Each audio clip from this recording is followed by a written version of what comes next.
हरिः ॐ श्रीगुरुभ्यो नमः।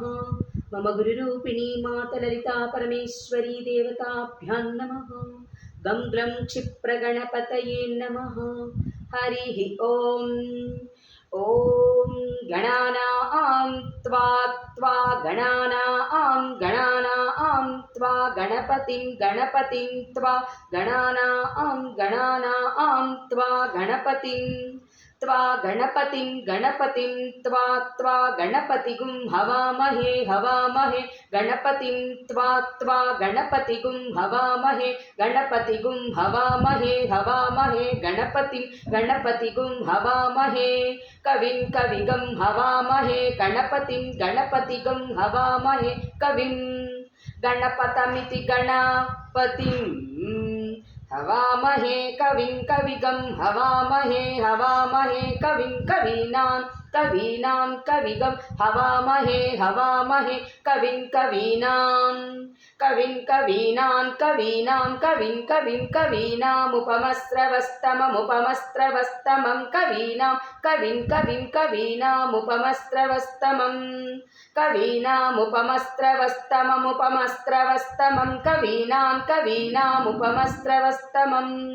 मुपवस्त्रमस्तममिच्युपमस्त्रवः तमं ज्येष्ठराजं ब्रह्मणां ज्येष्ठराजं ब्रह्मणां ज्येष्ठराजं ब्रह्मणः ज्येष्ठराजमिति ज्येष्ठराजं ब्रह्मणां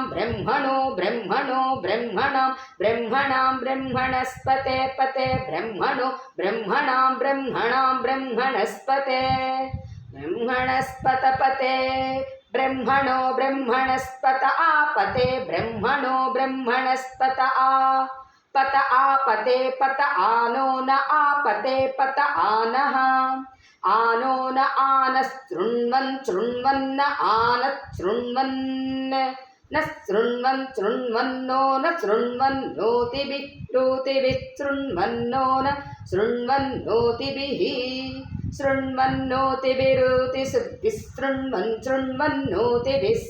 सीदोतिभिः शृण्वन्नोतिभिः सीदा ऊतिभिः सीदोतिभिरूतिभिः सीद साधनगं सीदोतिभिरूतिभिः सीद साधनम् ऊतिभिरुच्यूतिभिः सीद साधनगं सीद साधनं साधनमिति साधनम्।